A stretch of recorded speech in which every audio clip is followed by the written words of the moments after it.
¿Qué tal, amigos? ¿Cómo están? Espero que estén teniendo un día muy agradable. Como ustedes saben, estamos continuando con la serie de Punto de Partida y el día de hoy tengo el privilegio de dar este gran tema que ahorita más adelante les voy a explicar y que de alguna manera pues me siento honrado en poder estar hasta sus casas a través de este tema. Bien, como ustedes saben, pues hemos venido hablando acerca de esa conexión que tenemos con Dios a través de una cultura de fe, por así decirlo, ¿no? De una cultura de fe que quizá nos inculcaron desde pequeños. Y bueno, déjame decirte que la fe también tiene un punto de partida. Seguramente has escuchado en las 5 anteriores temas, has escuchado esto, en el cual pues la fe tiene un punto de partida. Y yo creo que es muy importante que sepamos, principalmente como adultos, que también a veces necesitamos ese punto de partida, ¿no? Una persona adulta muchas veces necesita, es la principal persona que necesita un nuevo inicio. ¿Por qué? Porque a lo mejor de pequeños tuvimos una fe incierta, tuvimos una fe equivocada, o a lo mejor una fe que nos inculcaron a través de nuestros padres, abuelos, que seguramente esa fe en algún punto de nuestras vidas pues no maduró, y al no madurar hizo que yo me alejara de esa fe que pues de alguna manera no era una fe completa, y entonces yo me empiezo a alejar.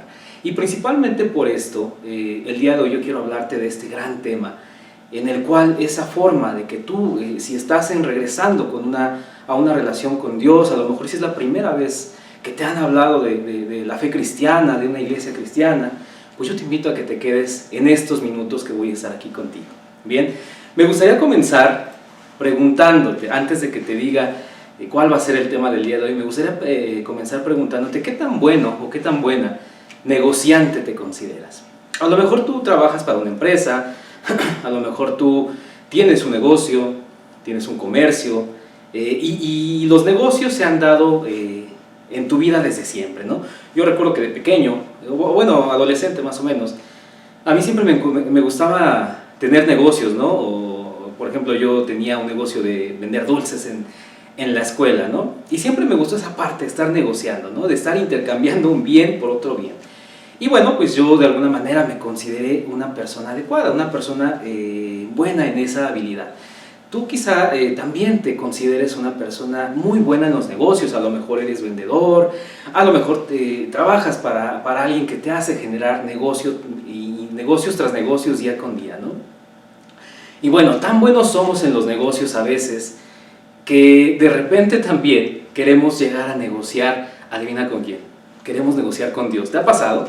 ¿Alguna vez has vivido por esta situación? Mira, te voy a dar algunos conceptos que toda persona que ha intentado negociar con Dios se ha pasado por su mente. Por ejemplo, ¿alguna vez te has preguntado o te has dicho: Dios, si tú haces esto, yo te prometo que yo siempre, o yo te prometo que yo nunca, ¿no?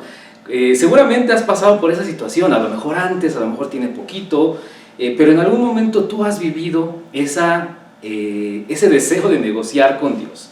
Y entonces tú le prometes algo, ¿no? De alguna manera, tú le cuentas algo que vas a realizar si Dios te ayuda con determinado favor. No sé, se me ocurre, a lo mejor le has dicho: Dios, si tú me haces ganarme la lotería, te aseguro que todos mis diezmos van a estar el día domingo aquí, ¿no?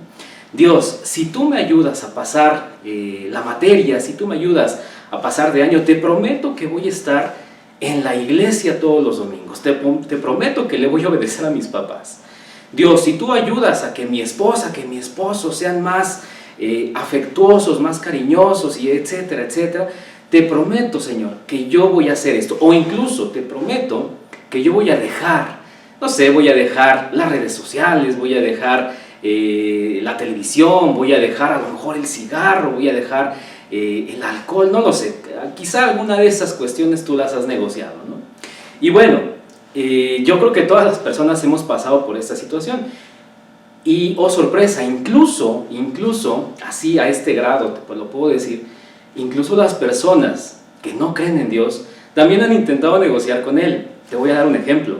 Una persona que no cree en Dios alguna vez ha dicho esto: si hay alguien allá arriba, o si Dios existe, o si Dios, si tú existes y me ayudas con esto, te prometo que te voy a entregar mi vida, te prometo que te voy a visitar, te prometo que voy a acudir a tu iglesia a la que tanto me han invitado. Entonces yo creo que el día de hoy, primero que nada, tenemos que reconocer que en algún momento hemos intentado negociar con Dios, ¿no?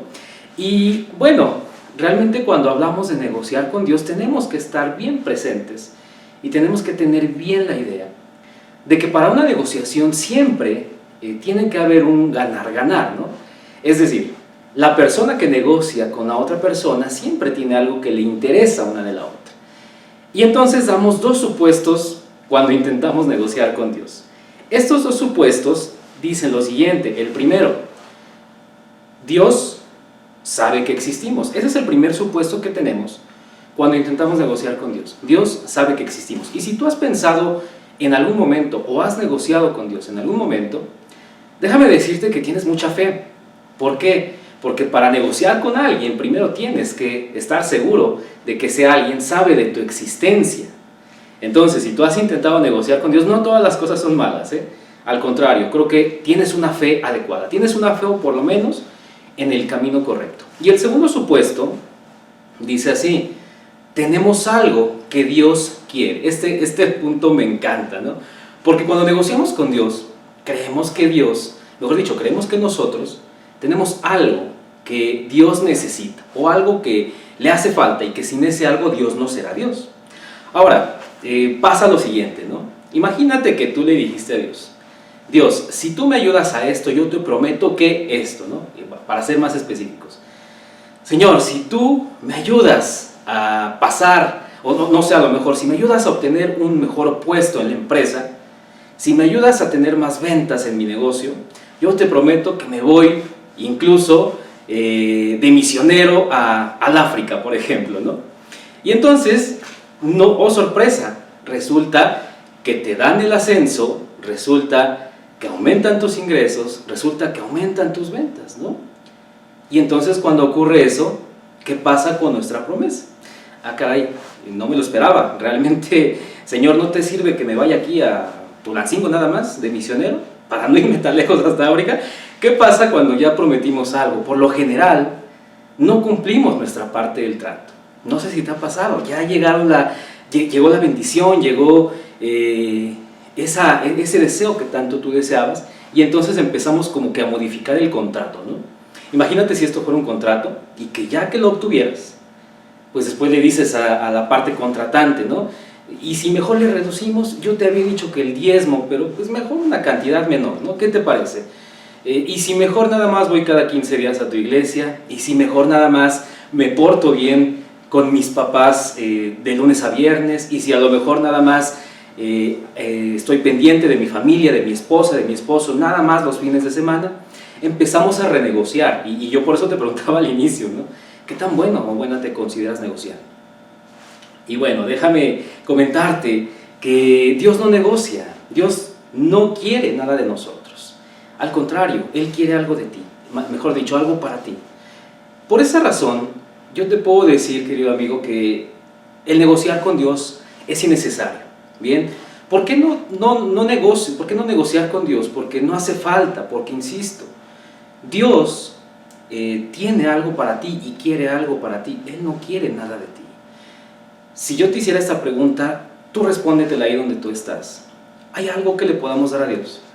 ¿Hay algo que Dios no tenga? ¿Hay algo que siquiera nosotros con nuestras propias manos pudiéramos darle a Dios? ¿Realmente lo crees? O a lo mejor dices, no, realmente no. Entonces ahí empezamos a encontrar la idea errónea de negociar con un Dios que todo lo tiene, ¿no? Y por supuesto, negociar con un Dios que quiere lo mejor para ti. Así que déjame afirmarte esto: las negociaciones con Dios no son necesarias. No es que no sirvan, porque de alguna manera te comprometes a algo, pero no son necesarias las negociaciones, porque Dios tiene lo mejor para ti. Bien, entonces no tiene sentido negociar con Dios. ¿Y por qué no tiene sentido negociar con Dios? Por una palabra en la cual voy a centralizar el tema que el día de hoy te estoy compartiendo. No tiene sentido negociar con Dios porque Dios tiene gracia por ti. Dios tiene gracia por mí y Dios tiene gracia por todas las personas. Así como lo he dicho, por todas las personas. Oye, Miguel, pero ¿a poco por todas? Sí, por todas las personas tiene gracia. ¿Por qué? Porque la gracia, en un concepto muy sencillo, te puedo decir que la gracia es el favor inmerecido. ¿Favor inmerecido de quién? De Dios. Es un favor que tú no mereces, que yo no merezco, ¿sí? Es algo que no podríamos hacer absolutamente nada para obtenerlo. Es algo que está completamente fuera de nuestras manos e incluso es algo que está completamente fuera de nuestro entendimiento. No sé, quiero preguntarte, ¿alguna vez has recibido algo que no te lo esperabas? No sé, algo que tú no esperabas en ese momento, un regalo. Puede ser algo que incluso tú dices, jamás me lo esperaba que llegara. Es más, hasta inmerecedor de aquel algo te sientes, ¿no? ¿Por qué? Porque a lo mejor tus actos no han sido lo mejor y recibes un acto humano de otra persona y hasta extraño se te hace, ¿no? Y precisamente eso es a lo que yo quiero llegar el día de hoy. La gracia es ese favor inmerecido e incomprendido por la gente que Dios nos da a nosotros, ¿bien? Y no sé si tú en algún momento ya has tenido la oportunidad de hojear tu Biblia y dentro de ella, en el Nuevo Testamento, poder leer sobre un personaje que de verdad a mí me impacta toda su vida. Este personaje fue perseguidor de cristianos en los años posteriores a Jesús, ¿okay? Este personaje perseguía, asesinaba. Este personaje pues humillaba a toda la gente seguidora de Jesús, a todos los cristianos.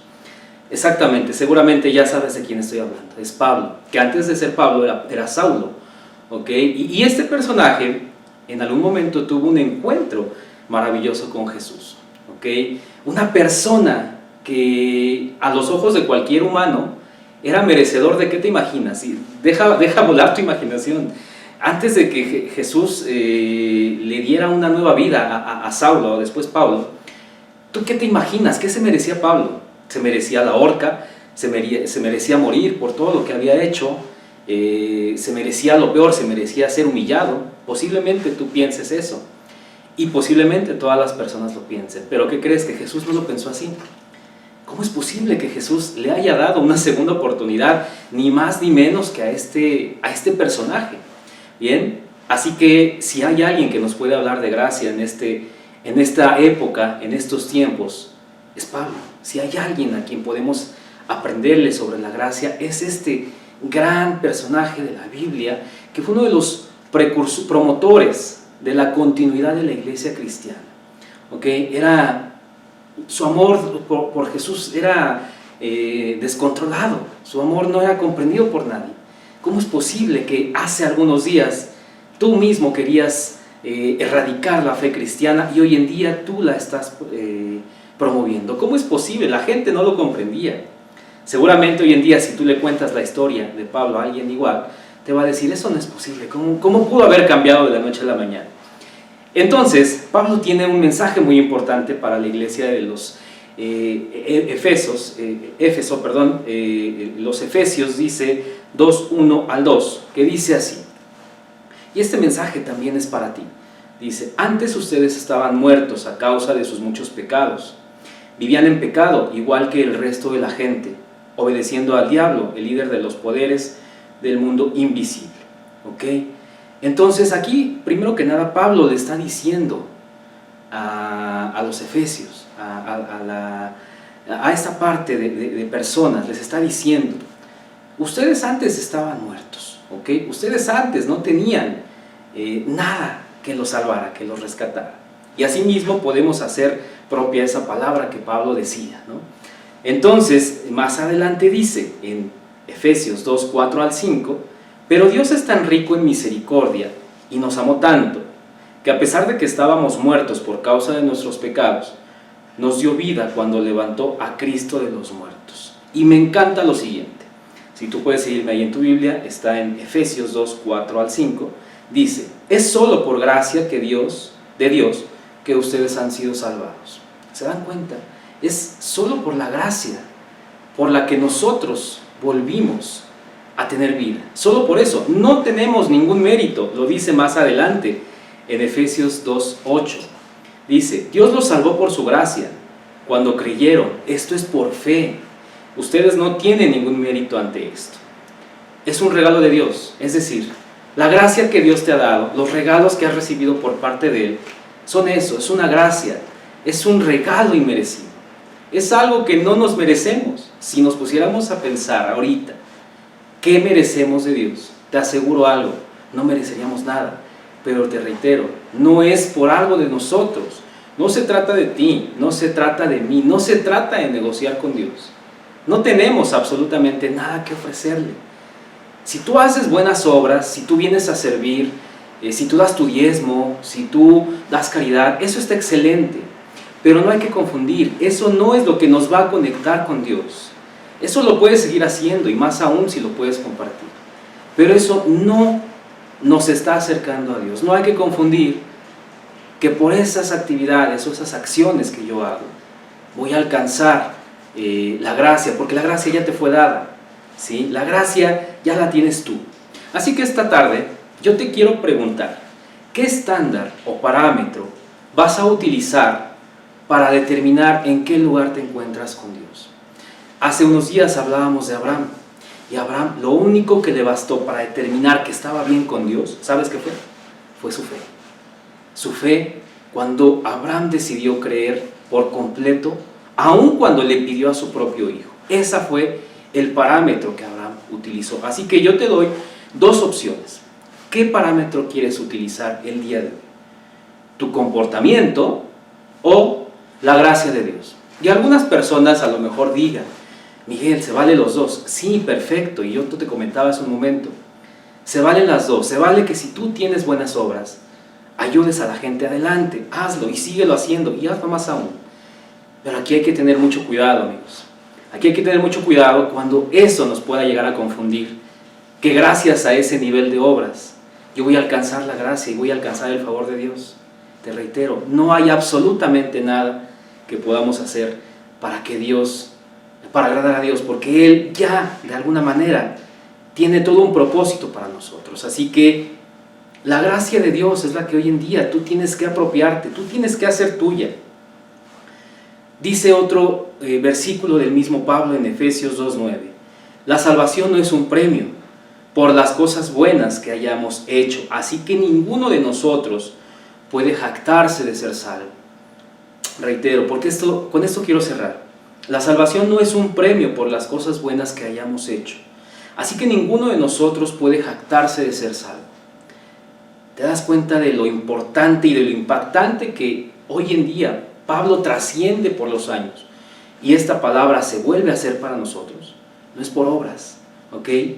No son por las cosas buenas que hiciste ayer, ¿bien? Pero tampoco por las cosas que faltaste o aquello incorrecto que en algún momento hiciste es para que te alejes. Reitero, es por la gracia que tú estás siendo salvado, ¿okay? Entonces no lo consideremos como un premio. Bien, todo, absolutamente todo lo que hacemos es una respuesta a lo que Dios ya ha hecho. Si Dios te amó primero, tú ama a tu prójimo. Si Dios te proveyó primero, tú provee a tu prójimo. Si Dios te perdonó primero, tú perdona a tu prójimo. Esa es la cadena. Si tú algún día recuerdas, hay una película que representa mucho la gracia, y esa película se llama Cadena de Favores, de hace años, pero si no la has visto, o si ya la viste, vuélvela a ver, porque ese es el verdadero significado de la gracia, que de alguna manera, sin esperar nada, demos algo. ¿Por qué? Porque tenemos amor. ¿Amor por quién? Amor por quien nos amó primero. Amor por Dios. Dios fue el primero que te amó, antes que tus padres, antes que tu esposa, antes que tu esposo, antes que tus amigos, hermanos. Dios fue el primero que te amó. Y en ese sentido, un sentido de reciprocidad, puedes empezar a aceptar la gracia. Así que yo con este resumen me quiero despedir. Primero que nada, por causa de su gran amor, es que tú estás aquí, con el cual te amó, y eso es por gracia, que has sido salvado por gracia, por medio de tu fe. Y esa gracia es un regalo de Dios, no le busques más, ¿ok? No tienes que hacer nada, no tienes que ir a determinada manda para ganártelo, no tienes que hacerlo. Eso es lo que, si tú empiezas a explorar la fe cristiana, eso es lo que nos diferencia de quizá otras fes, de otro tipo de fe, ¿ok? Que nosotros no tenemos que hacer ningún tipo de manda para ganar el favor de Dios. Así que me quiero despedir contigo, me quiero despedir de esta reunión y quiero hacerte esta pregunta. ¿Será que Dios pueda darte una nueva oportunidad después de esto que tú escuchaste? Si a Pablo le dio una nueva oportunidad, ¿crees que a ti, si es que estás alejado, si es que estás empezando, si es que venías hace unos días y ya has dejado de venir, crees que Dios te puede dar una segunda oportunidad? Pero no te contestes con lo que te diría el mundo, contéstate con lo que te diría Dios, y con el ejemplo de Jesús perdonando a Pablo y dándole toda su misericordia existente y aún la que no se conocía. Bien, quiero orar por ti. Señor, gracias en esta tarde. Te doy por la persona que está viendo este tema. Te doy las gracias porque sé que este tema va a llegar a las personas adecuadas en este momento. Por favor, te pido, Señor, que en esta mañana tú nos abras nuestros ojos y veamos que la gracia ya está, que el regalo inmerecido tú me lo das, Señor, que a lo mejor a veces he intentado hacer obras para ganármelo, pero yo quiero el día de hoy, Señor, decirte que por gracia, Señor, así como tú me recibiste, yo decido regresar a ti, Señor. Yo decido conocerte y conocer tu gracia en su máximo esplendor. Que tú seas ante todo mi ser, mi Señor y mi Salvador. En el nombre de Jesús, amén. Amén. Muchas gracias. Les mando un cordial saludo.